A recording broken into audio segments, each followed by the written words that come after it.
Assalamualaikum warahmatullahi wabarakatuh. Apa kabar teman-teman penikmat cerita horor dan mistis dimanapun berada? Dengan tidak bosan saya berdoa, semoga kita semua selalu dalam keadaan sehat walafiat, dimudahkan segala urusannya. Amin amin ya robbal alamin. Nah, kesempatan kali ini saya akan membagikan satu cerita. Seperti apa ceritanya? Mari kita mulai. Triana, dia bukan arwah, dia hanya manusia yang tinggal di dunia jin. Dia sangat cantik, penampilannya begitu anggun dan mempesona. Rambutnya yang panjang berwarna hitam, legam dan berbau harum melati. Dia selalu memakai pakaian mini dress berwarna cerah yang terkesan mencolok. Bibirnya yang tak pernah lepas dari senyuman, sungguh manis. Juga suaranya yang lembut dan perhatiannya padaku membuatku tidak bisa sedikit pun menolak permintaannya. Setiap dia datang, aku harus merelakan 3 tetes darahku untuknya. Semula aku adalah orang yang sangat takut akan darah yang keluar dari tubuhku disebabkan luka. Tapi semenjak aku mengenalnya, luka apapun, darah itu tidak membuatku takut lagi. Meskipun aku tahu dia bukan manusia. Bagiku dia adalah orang yang selalu bisa menjadi sahabat, kakak dan orang tua bagiku. Sifatnya yang selalu menjagaku, mengarahkan tentang semua yang harus aku lakukan, atau membela aku ketika ada orang lain yang membuat jahat dan curang padaku. Meski dia melakukan pembalasan yang jahat, tapi aku sangat puas akan hal itu. Rintihan kesakitan, tangisan putus asa dari orang yang membuat jahat padaku mampu membuatku tersenyum. Dan ketika aku sudah puas, disitulah dia akan melepaskannya. Cerita wanita berusia 23 tahun itu padaku. Dia siapa? Triana. Jawabnya dengan bibir bergetar seolah enggan menyebutkan nama itu. Tepat 10 tahun yang lalu ketika cerita ini dimulai, anak darah yang bernama Sri itu baru berusia 13 tahun dan baru saja lulus dari sekolah dasar. Ia hidup bersama ibu dan ayah tirinya yang sudah tua renta. Bisa dibilang Sri adalah anak broken home, di mana kedua orang tua kandungnya bercerai secara tidak baik pada usia Sri yang di bawah 3 tahun. Jadi semenjak kecil, dia sudah tidak pernah melihat ayah kandungnya lagi. Bahkan ia juga sudah lupa bagaimana rupa si ayah kandung. Perjuangan sang ibu untuk membesarkan Sri memang tidaklah mudah. Banyak keringat dan air mata yang bercucuran di sepanjang tahun perjuangan hidup mereka. Apapun pekerjaan yang bisa menghasilkan uang dan halal dilakukan, akan ia lakukan. Tak peduli lelah dan sakit, ia tetap bertahan. Begitu juga dengan Sri, ia tetap bertahan di sekolahan itu, meskipun semua teman-temannya mengucilkannya dan memperlakukannya secara tidak baik. Bahkan tak jarang ketika teman-temannya melihat ayah tiri Sri lewat di depan sekolah, mereka akan mengejek dan membuli Sri yang punya ayah tiri begitu tua. Dan tak jarang ia dijuluki sebagai anak kampang atau anak yang tidak diketahui ayahnya. Dan kalau sudah begitu, biasanya Sri hanya bisa menangis dan lari ke belakang sekolah merenungi nasibnya. Meski di sekolah itu Sri sering diejek dan dibuli, ia masih mempunyai beberapa orang teman yang dengan sukarela berteman dengannya. Ia adalah Ion, anak laki-laki yang ibunya dicap gila oleh teman-teman sekolah. Dayuh, anak perempuan yang orang tuanya super cuek dan tidak pernah sekalipun hadir di pertemuan-pertemuan sekolah. Si Ah, anak perempuan yang memiliki keterbelakangan mental dan sering ngeces jika terlalu asik memperhatikan sesuatu. Ia juga sering dibully dan dipalak. Dan yang terakhir, Ria, anak perempuan yang tubuhnya lumayan berisi dan ayah kandungnya sudah sangat tua kala itu, sehingga ia juga sering dibully. Namun mereka ini berbeda-beda kelas. Ion kelas 5, Siah kelas 6, dan Sri, Ria, serta Dayuh ada di kelas 4. Mereka berlima ini saling menyayangi satu sama lain, dan bisa dibilang tidak terpisahkan. Ion karena nakal sering tidak naik kelas, begitu juga dengan Siah. Hanya saja Siah tidak nakal, tapi ia selalu kesulitan memahami pelajaran yang diberikan oleh guru. Di sekolah mereka akan saling jaga, dan karena hanya Ion dan Dayuh yang kuat, dalam arti tidak cengeng, maka mereka berdualah yang sering berkelahi dengan anak-anak yang membuli. Singkat cerita, akhirnya Siah berhenti sekolah karena sudah tidak sanggup, dan Ion pun lulus sekolah. Sri, Ria, dan Dayuh kini hanya tinggal bertiga. Namun perlahan-lahan Dayuh mulai berubah pada kedua sahabatnya. Ia mulai jarang menemui teman-temannya dan lebih senang bergabung dengan orang-orang yang dulu membuli mereka. Oh ya, Om Ras lupa menceritakan kalau Sri ini dari kelas 3 sampai kelas 6 dia dapat beasiswa, dan bahkan dijanjikan akan terus dapat beasiswa jika ia meneruskan sekolahnya. Namun pikiran Sri saat itu sudah tidak ada untuk melanjutkan sekolah ketika ia lulus SD. Ia lebih memilih untuk bekerja guna mendapatkan uang untuk membantu perekonomian keluarganya. Dia pernah beberapa kali bekerja di warung makan, hingga akhirnya ia mendapat tawaran pekerjaan di sebuah gedung bulu tangkis dan biliar milik seorang yang kaya raya di desa itu. Desanya cukup jauh dari tempat tinggal Sri, sehingga mengharuskan ia untuk menginap di sana. Awal-awal bekerja di sana, Sri merasa nyaman dan kerasan karena bosnya benar-benar sangat baik dan ramah sekali. Teman-teman Sri yang sudah ada di sana sekitar 3 orang, 1 laki-laki dan 2 laki perempuan. 1 perempuan berusia 25 tahun dan yang lainnya 18 tahun. Jadi Sri ini adalah yang paling muda di sana. Yang laki-laki ini sebut saja Romi, dan yang perempuan berusia 25 tahun itu kita sebut saja Nana, dan yang 18 tahun Caca. Jadi ceritanya si Nana ini merupakan seorang janda, anak satu yang sudah hampir setahun bekerja di sana. Orangnya baik, ramah, dan tak pelitan. Begitu juga dengan si Caca ini. Cuma setiap pertemanan kan ada yang namanya plus dan minusnya. Nah, kebetulan kedua teman Sri yang perempuan ini ternyata agak nakal dan sering menyuruh-nyuruh Sri yang lebih muda untuk mempermudah aksi mereka. Kasarnya Sri ini dimanfaatkan sama mereka. Awalnya karena memang Sri ini anaknya polos, jadi dia tidak berpikiran aneh-aneh dan hanya menuruti saja kemauan si Nana dan Caca, termasuk menyelundupkan laki-laki ke dalam kamar mereka. Setelah itu Sri disuruh menunggu di luar tanpa tahu apa yang dilakukan oleh kedua temannya di dalam. Sampai akhirnya Sri yang duduk di luar di tengah malam itu ketahuan oleh bos mereka, yang membuat satu persatu mereka ditanyai. Dan mau tak mau, kedua teman Sri ini pun kemudian mengaku telah melakukan sesuatu yang tidak pantas di sana. Alhasil keduanya langsung diberhentikan dan tinggallah Sri berdua dengan si Romi. Tapi Romi ini tinggal di gedung biliar, jadi nggak sama tempatnya. Awalnya semua berjalan normal dan lancar. Sri pun tidak takut sama sekali tidur sendirian di area gedung bulu tangkis itu seorang diri. Sampai di suatu hari, Romi ini izin pada bos untuk pulang sebentar ke kampungnya. Dan saat dia kembali lagi ke sana, ternyata Romi datang bersama 2 orang perempuan yang katanya ingin bekerja di sana. Tentu keinginan mereka itu langsung dipenuhi dan disambut baik oleh si bos yang saat itu memang sedang mencari anak buah baru. Dan kelihatannya kedua perempuan itu memang anak baik-baik.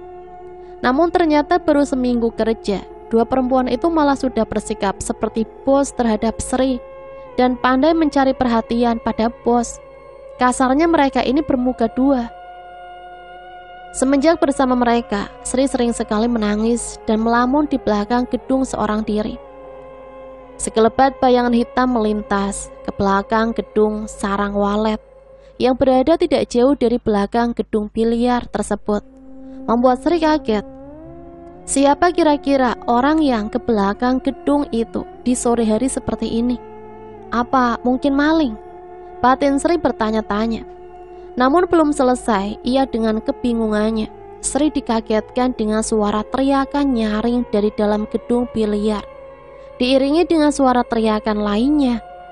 Ternyata salah satu dari perempuan yang dibawa Romi itu kerasukan dan terus berteriak-teriak. Sri yang seumur-umur belum pernah melihat orang kerasukan, hanya bisa termenung dan terdiam melihat orang-orang yang sibuk menangkap perempuan itu. Sampai 3 jam lamanya, perempuan itu masih belum bisa disadarkan juga. Bahkan beberapa orang yang paham dengan hal-hal seperti itu didatangkan, namun tetap saja tidak bisa mengeluarkan sosok yang merasukinya. Banyak yang masuk akan susah mengeluarkannya, dan melihat keadaannya, sekarang gadis ini sudah sangat kelelahan. Aku akan mengajak teman-temanku untuk tinggal di sini sampai dia mati, ujar perempuan itu. Kau ini siapa? Kenapa kau mengganggu orang yang tidak bersalah? Aku Triana. Aku tidak menyukai gadis ini karena dia sudah semena-mena dengan orang lain. Dia bermuka 2. Manusia seperti dia inilah yang sudah menghancurkan kehidupanku. Sebetulnya kesalahannya seperti apa dan kepada siapa?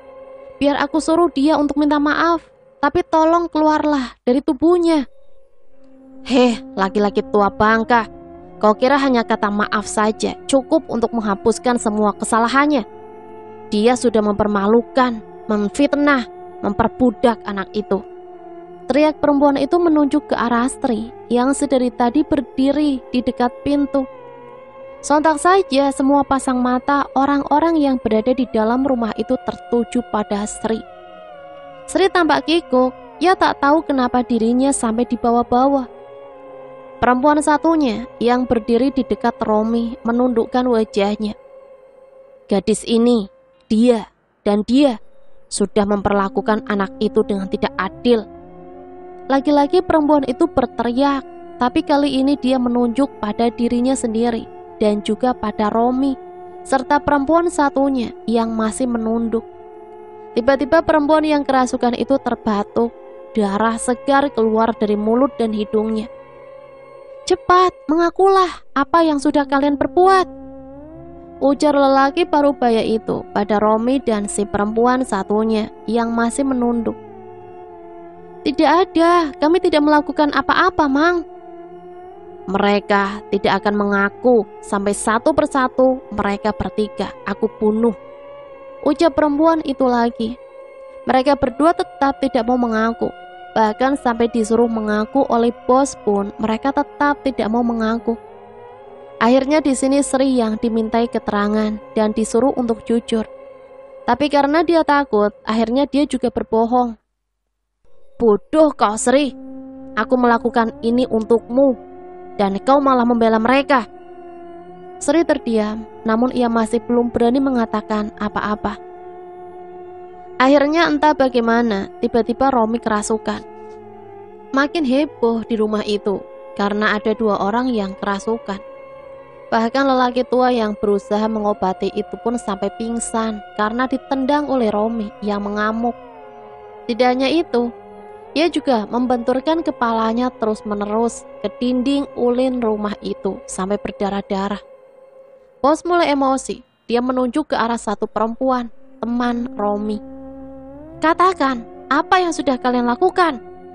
Tersentak perempuan itu tampak ketakutan. Dengan bibir gemetar, ia mengakui perbuatan mereka. Namun di sini ia mengaku hanya ikut sementara. Yang mengajak adalah perempuan satunya dan juga Romi. Maaf Sri, kami sudah menfitnahmu yang bukan-bukan pada bos. Kami juga memperlakukanmu seperti pembantu pribadi kami, ucap perempuan itu menunduk. Nafas Sri naik turun, matanya mulai berkaca-kaca. Inikah sebabnya bos sering memarahinya tanpa alasan, bahkan menuduh dia mencuri, padahal Sri tak pernah melakukan apa-apa.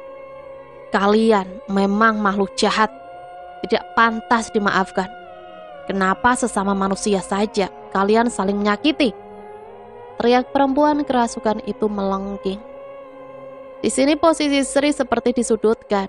Ia disuruh memaafkan setelah beberapa saat mendengar pengakuan orang yang menjahatinya. Baik, aku maafkan kalian. Tapi aku memaafkan bukan berarti aku bisa melupakan apa yang sudah kalian lakukan padaku, ucap Sri pelan. Lalu ia langsung keluar dari rumah tersebut, lari ke pinggiran sungai Barito, duduk di atas kapal merenungi nasibnya. Setelah hampir 1 jam lamanya, ia melamun. Sri kemudian pulang. Saat ia melangkah menyeberangi jalan, tiba-tiba dari arah hulu terlihat sebuah delman yang ditarik oleh seekor kuda hitam. Awalnya Sri mengira itu adalah delman yang datang dari luar daerah untuk melakukan pertunjukan di desa tersebut. Kuda itu perlahan-lahan berhenti ketika sudah tepat berada di depan Sri. Seorang wanita mengenakan pakaian kuning keemasan turun sambil tersenyum. Bau tubuhnya seperti bau kenanga, wangi. Siapa namamu, anak manis? Tanya wanita itu lembut. Sri. Kenapa kau sendirian di tengah malam begini, sayang? Wanita itu berkata lagi. Aku... Sepertinya ada sesuatu yang terjadi. Apa kau sedang sakit? Sri tertunduk, bulu tubuhnya seketika merinding begitu si wanita menyentuh pundaknya. Tangan itu dingin dan kaku. Menyadari ada yang tidak wajar, Sri langsung berbalik hendak pergi. Namun tangannya langsung ditahan. Pikiranmu yang mengundangku kemari. Sekarang aku datang dan kau hendak pergi. Ikutlah bersamaku, ujar wanita. Perkataannya membuat Sri ketakutan. Lepaskan aku tidak mau ikut. Aku tidak tahu siapa kamu, teriak Sri histeris. Tiba-tiba semuanya terasa gelap. Sri bahagia terkurung di suatu ruangan tanpa cahaya. Ia dapat merasakan bagaimana tubuhnya bergerak, namun Sri tak bisa mengendalikannya. Sri, kau kenapa, Sri? Ujar Mugi yang baru saja pulang mencari ikan. Lepas atau kubunuh kau, teriak Sri dengan suara yang serak. Astagfirullahalazim. Istighfar, Sri, kau kenapa? Mugi yang berbadan besar dan kuat itu sebisa mungkin mencoba mengunci tubuh Sri agar ia tak bisa kabur. Sambil mulutnya terus membaca doa yang ia bisa. Mereka berguling-guling di jalanan hingga beberapa teman Mugi datang dan segera membantunya, membawa Sri ke rumah si bos. Sri meronta, berteriak, memaki dan bahkan membongkar rahasia setiap orang yang ada di rumah itu sambil tertawa-tawa. Rahasia yang hanya diri mereka sendiri yang tahu. Kau tidur dengan anak tirimu. Kau munafik. Di depan orang-orang kau perlagak seperti orang yang paling baik. Tapi di belakang kau tidak ubahnya bagi setan bertopeng manusia. Di rantauan kau memperkosa anak di bawah umur. Anak kecil berusia 7 tahun. Kau biadab. Kaulah setan yang sesungguhnya. Orang yang ditunjuk oleh Sri bangkit dan berniat hendak memukul wajahnya. Namun dengan tiba-tiba Romi kembali kerasukan dan langsung menyerang orang itu. Kalau sampai terjadi apa-apa pada anak ini, kau akan berhadapan denganku, teriak Romi. Sri tersenyum sinis dengan mata yang terbalik. Sri menatap Romi. Aku tidak takut dengan macan sepertimu. Kalau kau memang tidak takut, keluar dan hadapi aku, ujar Romi lagi. Kini suaranya terdengar menggelegar. Sri hanya tertawa. Ia tak merespon apa yang dikatakan oleh Romi.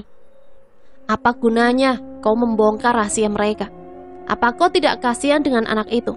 Dia bisa berada dalam bahaya karena ulahmu. Aku akan membawanya pergi bersama aku. Sebaiknya kau jangan menggangguku. Urus saja urusanmu.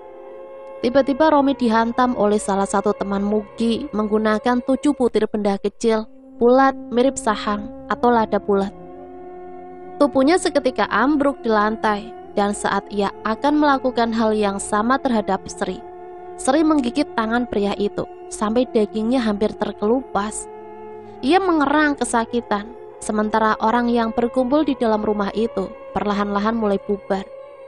Entah mungkin karena merasa takut satu persatu rahasia mereka akan dibongkar lagi oleh makhluk yang merasuki tubuh Sri tersebut. Bahkan bos mereka yang laki-laki pun tidak mau mendekat. Ia lebih memilih untuk keluar. Yang ada di sana tinggallah Mugi dan salah satu temannya. Sementara Sri masih tertawa-tawa, tidak karuan. Andai tangannya tidak segera dipasung, Sri akan terus menangkap serangga dan cicak di dalam rumah itu, kemudian memakannya. Semua ini pasti ada sebabnya, Bu. Dan Sri ini semenjak awal saya melihatnya, sudah ketahuan kalau dia ini lemah, mudah terkena yang seperti ini, ujar Mugi. Lalu bagaimana dengan mereka berdua, Ki? Tanya Bu Bos. Entahlah, tapi sepertinya yang ada di dalam tubuh mereka itu hanya sekedar untuk main-main, tetapi tidak menutup kemungkinan bisa mengundang lebih banyak makhluk lain yang masuk, karena pintunya sudah terbuka. Pusing sekali, Ki. Di rumah sudah ada 3 orang yang kerasukan dalam waktu yang sama. Ini bisa mengundang pandangan buruk orang terhadap gedung-gedungku. Sekarang masalah gedung itu singkirkan dulu, Bu. Yang terpenting kita pikirkan bagaimana menyembuhkan mereka bertiga. Kalau terus dibiarkan, bisa saja membuat ketiganya mengalami hal yang jauh lebih buruk lagi. Ucapan Mugi memang ada benarnya. Kau tahu di mana ada orang yang bisa mengobati kerasukan seperti ini, Ki? Mugi terdiam, dia seperti tengah mengingat-ingat sesuatu. Ada, Bu, di daerah TL. Di mana itu? Di dalam, Bu. Kalau dari sini bisa memakan waktu 2 hari perjalanan memakai jis, ujar Mugi. Kalau begitu tolong kau saja yang pergi ke sana ya, Ki. Nanti pakai speedboat saja biar lebih cepat. Kapan, Bu? Besok bagaimana? Mugi terdiam. Sebenarnya besok ia akan keluar desa untuk menjual ikan. Bagaimana, Ki? Bisa, Bu, jawab Mugi gelagapan. Baik, besok kau pergi bersama Jarman, dia yang akan menemanimu. Mugi mengangguk. Sebelum pergi ia menatap Sri yang masih tertawa-tawa itu. Sri yang sudah ia anggap seperti adiknya sendiri. Ia bahkan sering menemani gadis itu bila banyak orang-orang kapal yang datang untuk bermain biliar, hanya supaya Sri tetap aman. Pagi-pagi sekali Mugi dan Jarman sudah berangkat ke TL. Sementara di rumah bosnya, Sri masih tetap dipasung karena sudah beberapa kali mencoba kabur. Berbeda dengan kedua temannya yang sudah sadar, namun masih lemas dan sakit karena mengamuk semalam. Singkat cerita, tidak sampai 2 hari, Jarman dan Mugi sudah kembali bersama dengan seorang wanita berusia 45 tahunan. Ketika ia tertawa, terlihatlah giginya yang hitam akibat menginang. Wanita itu memperkenalkan diri dengan sebutan Cumardin. Beliau masuk ke dalam kamar di mana Sri masih dipasung dan tertawa-tawa. Oh, kau rupanya Putri. Kita bertemu lagi, nenek tua. Kenapa lagi kau berbuat ulah, hah? Bukannya waktu itu kau sudah kukembalikan?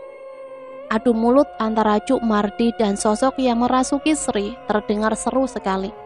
Makhluk itu tidak mau kalah meski ia sudah disudutkan oleh Cuk Mardin. Kalau kau tidak mau keluar juga, maka aku tidak punya pilihan lain. Sri yang semula tak bisa diam, kini ia terdiam dengan raut wajah yang sulit dijelaskan. Dan ketika Cuk Mardin mulai melakukan pengusiran terhadap sosok halus itu, Sri mulai meraung. Matanya yang tadinya terbalik, kini sudah kembali seperti semula. Ia bahkan memanggil Bu Bos dengan lirih, sama seperti suara Sri biasanya. Sakit, rintih Sri. Cuk Mardin menyipitkan matanya. Kau tidak bisa menipuku. Kau masih berada di dalam, ujar Cuk Mardi menghardik. Mendengar perkataan Cuk Mardin, mata Sri kembali terbalik, suara tawanya menggema. Kau sama saja seperti dulu, kau tak bisa ditipu, ujar Sri tertawa terbahak-bahak. Namun ketika benda mirip besi berkarat itu ditempelkan pada dahinya, seketika Sri berteriak kesakitan. Tubuhnya meronta-ronta, menjerit dan terus memohon untuk tidak disakiti lagi. Tapi Cuk Mardin tak mau mendengarkan. Hingga akhirnya beliau terkena tendangan dari Sri yang berhasil melepaskan ikatan di kakinya. Tapi tiba-tiba saja tubuh Sri menggelepar-gelepar. Perlahan-lahan tubuhnya mulai mengejang. Wajah Cuk Mardin menegang. Ia tahu ada sosok yang jauh lebih kuat yang sedang berusaha masuk ke dalam tubuh Sri. Beberapa saat kemudian Sri kembali tenang. Wajahnya kini kembali seperti biasa. Ia pun tak lagi berontak. "Kau jangan khawatir, aku tidak akan menyakiti anak ini," ujar Sri dengan suara yang jauh lebih lembut dari sebelumnya. Kau siapa?" tanya Cuk Mardin. "Aku, Triana." "Kalau memang kau tidak punya niat jahat, sebaiknya kau keluar dari tubuh anak ini. Kasihan dia, tubuhnya pasti sudah sangat lemah sekali." Sri tergagah. "Aku tidak akan mengamuk. Aku hanya ingin sedikit berbagi ceritaku pada kalian semua. Tapi sebelum itu, aku ingin meminum kopi pahit. Bisakah tolong dibuatkan?" Cuk Mardi beranjak sambil memegangi pinggangnya yang terasa sakit. Ia meminta izin pada tuan rumah untuk membuat segelas kopi pahit sesuai permintaan dari sosok yang merasuki Sri. Dalam sekali teguk saja, kopi hitam tanpa gula itu habis diminum oleh Sri. Itu pun ia ingin meminta tambah lagi. Dulu, jauh sebelum gedung bulu tangkis itu dibangun, di situ merupakan tempat tinggal kami berdua. Anakku selalu bermain di sana.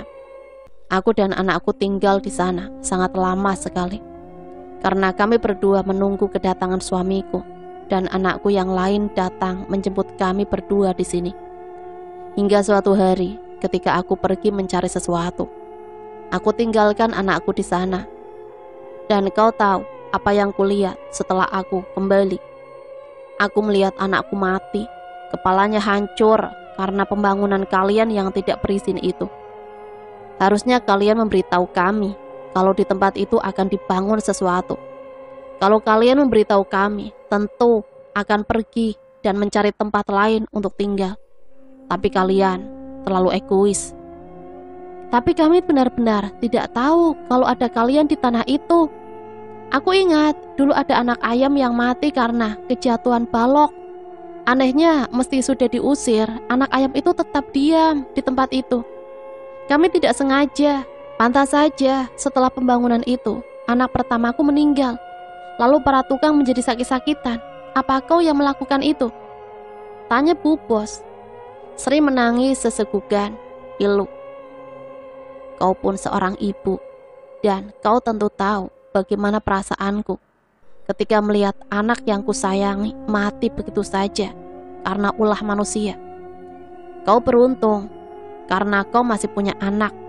Tapi aku, meskipun aku mempunyai anak lain, tapi aku tidak tahu keberadaannya sekarang di mana.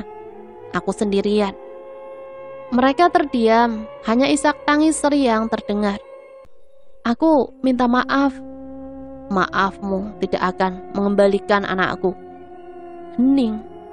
Keadaan Sri mulai tenang dan jauh lebih baik dari sebelumnya. Pasungan pada kaki dan tangannya pun sudah dilepaskan. Namun begitu, ia masih berada dalam pantauan Cuk Mardin yang tengah berusaha mengobati gadis itu, agar tidak ada yang kembali masuk ke dalam tubuhnya lagi. Bagaimana keadaan Sri? Tanya Muki yang baru saja datang. Sudah sedikit lebih baik. Ia tidur lelap sekali, nampaknya sangat kelelahan. Syukurlah. Tapi bagaimana? Apa mungkin Sri ini dipagari saja, supaya tidak bisa dirasuki mereka lagi? Aku sedang memikirkan itu, dan mungkin nanti setelah dia bangun, aku akan melakukannya. Muki mengangguk, matanya menatap lekat pada Sri yang masih tertidur pulas. 3 hari kemudian, Sri sekarang jauh lebih baik. Ia juga sudah dimandikan oleh Cuk Mardiah, yang bertujuan untuk memagari tubuhnya. Jangan melamun, apapun yang kau rasakan, jangan pernah melamun. Karena bila pikiran kosong, disitulah kesempatan mereka untuk masuk terbuka. Pesan Cuk Mardin pada Sri sebelum ia pulang diantar oleh Jarman. Pada hari keempat, Sri memutuskan untuk kembali bekerja. Namun ketika ia ada di gedung itu, orang-orang menatapnya dengan tatapan takut. Dan bahkan tidak jarang orang-orang akan langsung pulang ketika melihat Sri. Perlakuan orang-orang itu membuat Sri sakit hati. Padahal Sri tidak melakukan apa-apa pada mereka, tapi mereka memperlakukan dirinya seperti itu. Sri yang kini lebih sensitif dari biasanya. Ia lebih mudah tersinggung dan marah. Triana, Triana, Triana. Gumam Sri di tengah-tengah gedung bulu tangkis itu. Di depannya ada segelas kopi pahit yang masih panas. Ruangan itu memang tidak seberapa terang jika di malam hari, karena memang ditutup pada pukul 5 sore. Aroma melati dan suara langkah kaki dari arah belakang Sri terdengar mendekat. Suara dan aroma itu tentu mampu membuat Sri ketakutan. Aku senang kau memanggilku sayang. Jadi itu benar namamu? Iya. Kau di mana sekarang? Bisakah, bolehkah aku melihatmu? Tentu sayang. Sekarang lihatlah ke belakangmu. Aku berada tepat di belakangmu. Mendengar jawaban Triana, Sri tercekat. Ia ragu untuk memutar badan melihat sosok yang mengaku bernama Triana itu. Apakah wajahnya seram seperti hantu-hantu di dalam cerita-cerita? Namun rasa penasaran membuat Sri memantapkan hati untuk menoleh ke belakang. Matanya terbelalak begitu melihat sosok itu. Wajahnya, penampilannya sangat jauh berbeda dari apa yang Sri bayangkan. Wanita itu berwajah sangat cantik, berambut panjang, dan memakai mini dress berwarna merah terang. Penampilannya sangat jauh dari kata seram. Ini benar kau? Tanya Sri ragu-ragu. Ya sayang, aku Triana. Jawabnya lembut. Tapi kau sangat cantik. Triana tersenyum.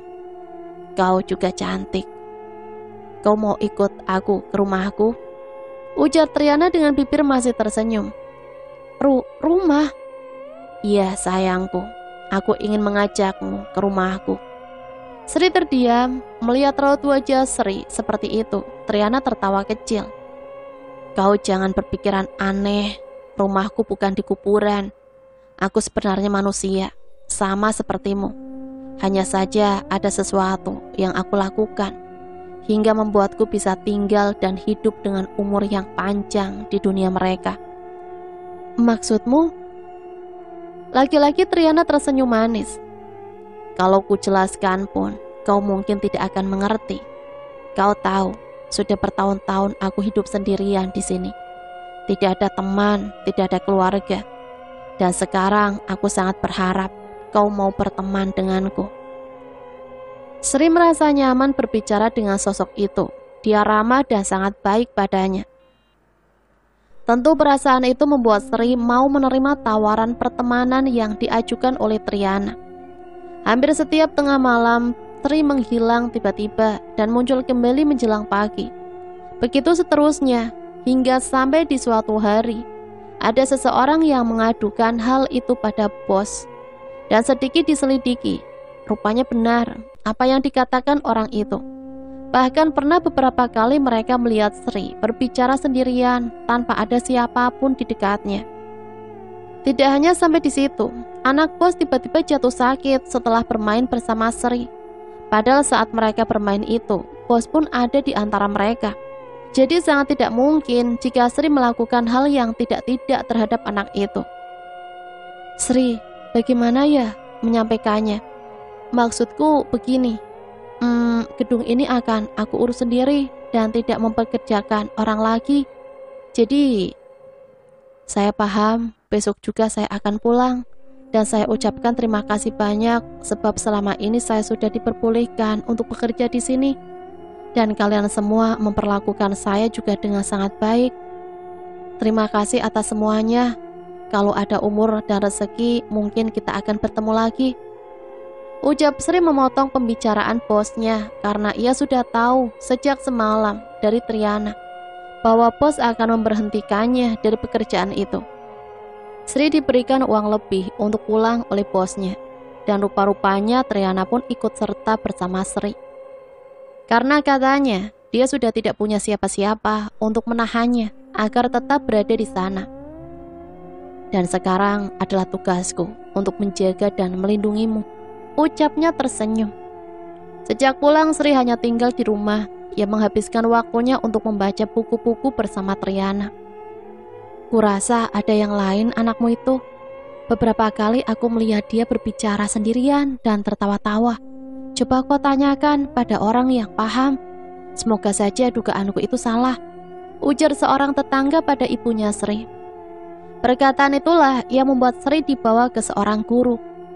Guru yang dimaksud ini bukanlah seorang ulama, tapi memang profesinya sebagai seorang guru SD di salah satu sekolah yang ada di daerah itu. Namun beliau ini memang ada kebiasaan dalam hal-hal mistis seperti itu. Ketika akan menaiki tangga rumah guru tersebut, langkah Sri seperti ditahan.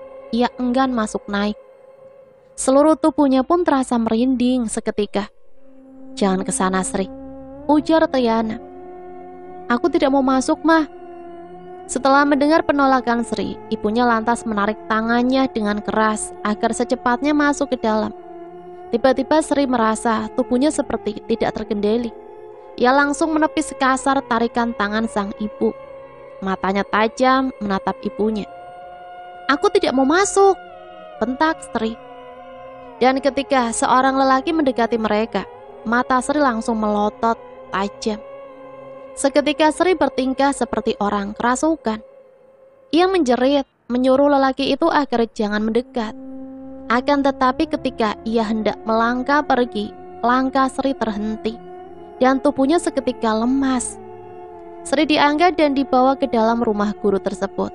Di sana dikatakan bahwa Sri diikuti oleh sosok macan hitam jadi-jadian. Ini bukan macan asli ya. Jadi sosok ini dulunya adalah manusia biasa. Apa bisa anak saya dipisahkan dari makhluk itu? Bisa. Lebih cepat lebih baik. Malam itu juga Sri diruqyah oleh guru tersebut. Pada saat proses terakhir, ia melihat sosok hitam dengan wajah rusak berdiri menatapnya. Entah sosok apa itu, Sri pun tak tahu dan tak mau tahu. Mengingat rupanya saja membuat Sri ketakutan. Benar saja, setelah itu Sri tidak bisa melihat Triana lagi. Bahkan mendengar suaranya saja, Sri tidak bisa. Membuat kehidupan Sri kembali seperti dulu lagi. Bahkan kini dia sudah tidak memiliki keceriaan sedikit pun. Semuanya terasa menyiksa tanpa Triana. Tak terasa 3 bulan sudah berlalu. Malam itu Sri memberanikan diri untuk memanggil Triana kembali. Triana, Triana, Triana, datanglah, aku merindukanmu. Gumam Sri menatap gelas kopi di hadapannya. Hening. Tak ada suara apapun saat itu. Hanya hembusan angin yang membuat Sri merinding. Triana, aku sakit. Mereka jahat padaku. Tidak ada siapa-siapa yang mau membela aku selain kau, Triana. Kumohon datanglah. Ucapnya mulai terisak. Tetap tidak ada jawaban. Akhirnya Sri memutuskan untuk pergi tidur setelah ia puas menangis. Tak tahu pukul berapa saat itu, Sri bermimpi bertemu Triana dalam mimpinya. Wanita cantik itu meminta pada Sri agar membuka sedikit celah untuknya, agar Triana bisa kembali dilihat secara nyata olehnya. Bagaimana caranya? Aku akan lakukan apapun itu untuk mengembalikanmu pada aku. Aku hanya minta 3 tetes darahmu di setiap kali kau menginginkan aku datang, ucap Triana. Tapi aku takut melukai diriku sendiri, Triana. Tusukan dengan ujung jarum saja, Sri. Tidak perlu kau membuat luka yang besar. Aku pun tak ingin kau menyayat-nyayat tubuhmu untukku. Dan ketika Sri terbangun, ia langsung menarik nafas lega. Karena ia sudah menemukan cara untuk mengembalikan sahabatnya. Saat itu juga Sri mengambil jarum. Namun ketika hendak menusukkan jarum kepada jarinya, Sri ragu-ragu. Ia takut, tapi Sri begitu teringat dengan Triana. Ia lakukan juga meski dengan mata tertutup. Sri meringis melihat darah yang mulai keluar dari luka bekas tusukan jarum tersebut. Ia hampir tak percaya bisa melukai dirinya sendiri. Sri kemudian menekan ujung jarinya agar darah yang keluar menetes semakin banyak. Dan seiring dengan menetesnya darah itu, Sri akhirnya bisa kembali merasakan kehadiran Triana. Wanita itu tersenyum menatapnya. Setengah malam itu mereka berbincang. melepas kerinduan. Triana bagi Sri adalah sosok sahabat yang selalu ada untuknya, selalu melindungi. Tak pernah ia merasakan persahabatan sehangat itu dengan manusia. Bahkan Triana selalu mengingatkan bahaya sebelum kejadian padanya. Bisa dibilang Sri saat itu sangat bergantung padanya. Namun kelakuannya yang sering berbicara sendirian itu akhirnya ketahuan oleh ibunya lagi. Sri diperiksakan ke beberapa orang dan salah satu dari mereka mengatakan bahwa Sri sudah tidak bisa diobati. Tapi ada cara agar dia bisa sembuh, yakni harus menikahkan dia. Dan setelah menikah, katanya Sri akan otomatis sembuh dengan sendirinya. Akhirnya karena itu, Sri pun dijodohkan dengan seseorang yang lebih tua darinya. Tentu Sri tidak mau pada awalnya. Terlebih lagi Triana sudah mengatakan bahwa laki-laki itu bukan orang baik-baik. Dia juga terpaksa, sama sepertimu Sri. Kalau menikah pun kalian tidak akan bahagia. Sebelum semuanya terlambat, lebih baik kau tolak. Dia bukan orang yang baik untukmu. Nanti kalau diteruskan, akan ada konflik antara kau dan salah satu pihak keluarganya. Asal kau tahu, kalau konflik itu terjadi, dia tidak akan berada di pihakmu. Bagaimana caranya? Aku menolak itu, Triana. Kau pun sudah tahu kan, aku menolak hari itu, tapi mereka tidak mau mendengar. Kalau kau izinkan, biar aku yang merusak semuanya. Kau cukup izinkan aku masuk ke tubuhmu. Sri terdiam. Tapi apa yang akan kau lakukan? Kau akan tahu jika rencanaku ini berhasil. Dan sejak saat itu, Sri mulai kerasukan lagi. Bahkan kali ini jauh lebih ekstrim. Karena hal itu bukannya menyurutkan niat orang tuanya untuk menjodohkan Sri. Malah mereka semakin yakin untuk sesegera mungkin menikahkannya. Gara-gara kau, Triana. Aku terbawa emosi, Sri. Mereka menantangku. Aku tidak mau mendengar lagi penjelasanmu. Karena Triana masuk ke dalam tubuhnya, itu menyebabkan sosok yang lain juga bisa masuk. Dan bahkan sosok-sosok yang lain, itulah yang semakin menyakiti tubuh Sri. Tidak hanya itu, Sri sekarang juga seperti tak terkendali. Ia menyerang orang-orang dan hampir membunuh sang ibu, andai tak ada yang menolong ibunya. Mungkin ibunya sudah kehilangan nyawa pada saat itu. Karena itulah Sri kemudian dipasung dan dikurung di dalam kamar. Ustadz sampai pendeta didatangkan, berharap sosok yang merasukinya itu mau keluar setelah mendengarkan perkataan dari ustadz maupun pendeta. Tapi rupanya tidak, tak ada yang bisa mereka lakukan. Dan entah bagaimana, ketika Triana kembali masuk dan mengambil alih tubuh Sri, sosok-sosok yang lain itu pun keluar. Sri sakit selama berhari-hari dan Triana yang menjaganya agar tidak kemasukan lagi. Maafkan aku, Sri. Aku mengira rencanaku akan berhasil. Tapi rupanya rencanakulah yang membuatmu sakit seperti ini. Setelah Sri sembuh, ia tak lagi kerasukan karena Triana selalu ada di dekatnya. Hari itu mereka dibawa menuju ke rumah pihak keluarga laki-laki yang akan dijodohkan dengannya. Sri tak bisa menolak lagi karena tak ada lagi orang yang mau mendengarkan perkataannya. Desa itu kecil dan berada di pinggir laut. Di depan rumah itu sudah berdiri tenda-tenda untuk pesta pernikahan. Dan pelaminan pun sudah mulai dihiasi. Ingat Sri, aku akan selalu ada bersamamu untuk melindungi dan menjagamu dari siapapun yang berbuat jahat padamu. Kau tidak perlu takut. Sri menarik nafas lega. Inikah akhir masa mudanya, mengabdikan diri untuk seorang laki-laki yang menjadi suaminya, laki-laki yang bahkan belum pernah bertatap muka langsung dengannya. Bahkan Sri tak bisa mengenali wajahnya di antara wajah orang-orang di area tenda tersebut. Malam harinya ketika Sri dan orang tuanya tengah duduk sambil melihat orang-orang yang sedang asik bermain kartu di atas panggung, seorang laki-laki bertubuh tinggi, sangat tinggi, datang menghampirinya. Wajahnya sepintas tampak tak asing bagi Sri. Ya, Sri pernah melihat wajah itu di sebuah foto. Laki-laki itu sangat sopan terhadap orang tua Sri. Ia juga izin untuk mengajak Sri jalan-jalan pada orang tuanya. Sri menatap ibunya ketika beliau mengizinkan laki-laki itu membawanya. Sepanjang jalan laki-laki itu mencoba untuk mengajak Sri mengobrol. Ketika mereka memasuki jalan sempit yang mengarah ke sebuah rumah, raut wajah Sri tampak berubah. Suasana rumah itu ramai sekali. Namun ia kembali tenang begitu melihat Triana berada tidak jauh darinya. Lelaki itu mengajak Sri untuk masuk ke dalam rumah. Di dalam terlihat banyak orang yang seumuran dengan laki-laki itu tengah mengobrol. Mungkin orang-orang itu adalah teman-temannya, pikir Sri kala itu. Mereka mengobrol panjang lebar hingga jam di dinding sudah menunjukkan pukul 11:30 malam. Ketika sampai di rumah, laki-laki itu dimarahi oleh seorang nenek-nenek. Karena dalam adat mereka, calon pengantin tidak boleh bepergian kemanapun, apalagi di malam hari.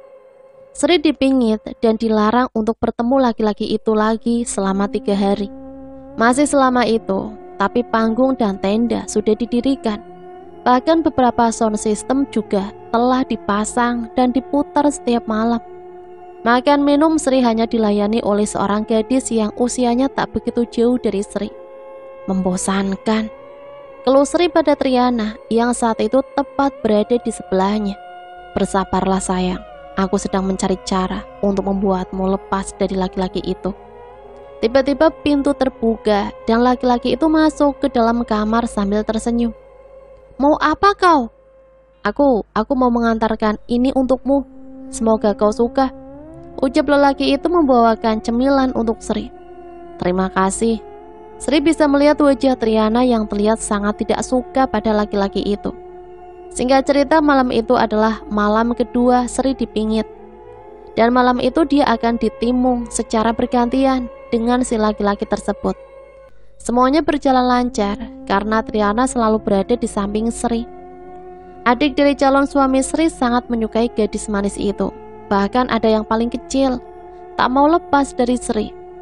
Calon mertuanya pun tampaknya sangat baik. Dan setelah pernikahan itu terjadi, Sri tinggal bersama suaminya. Sementara orang tuanya sudah pulang ke kampung halaman. Hari-hari berada di sana bagi Sri sangat menyiksa. Untungnya ada adik-adik iparnya yang selalu setia untuk menemaninya selain Triana. Dan iparnya yang perempuan itu pernah curhat pada Sri bahwa ia dipermainkan oleh laki-laki yang merupakan kekasihnya. Setelah Sri menceritakan kisahnya pada Triana, Triana bersedia membantu dengan syarat harus memperlakukan Sri dengan sangat baik. Walaupun kemungkinan nanti akan ada masalah besar yang terjadi. Entah apa yang Triana lakukan. Tepat sehari setelahnya, laki-laki itu mulai menghubungi adik ipar Sri. Tentu gadis itu merasa senang karena laki-laki tersebut merupakan orang yang sangat ia sayangi. Namun benar apa yang dikatakan Triana. Kehidupan Sri di sana mulai memburuk. Suaminya yang semula rutin memberikan uang dan memperlakukannya dengan baik, mulai berubah sikap. Begitupun dengan beberapa iparnya. Hanya 3 iparnya yang masih memperlakukannya sama seperti sebelumnya. Dan semakin hari mereka juga mulai berubah. Ini tinggallah ipar laki-lakinya yang memperlakukan Sri dengan sangat baik. Ia sering menasehati suami Sri untuk tidak kasar dan lain-lain. Bahkan pernah dia bertengkar dengan suami Sri karena membela Sri. Nah teman-teman, berhubung ceritanya masih panjang, nanti disambung lagi ke part yang selanjutnya ya. Sampai di sini saya pamit undur diri, mohon maaf apabila banyak salah kata. Sampai berjumpa kembali di part selanjutnya. Matur suwun, wassalamualaikum warahmatullahi wabarakatuh.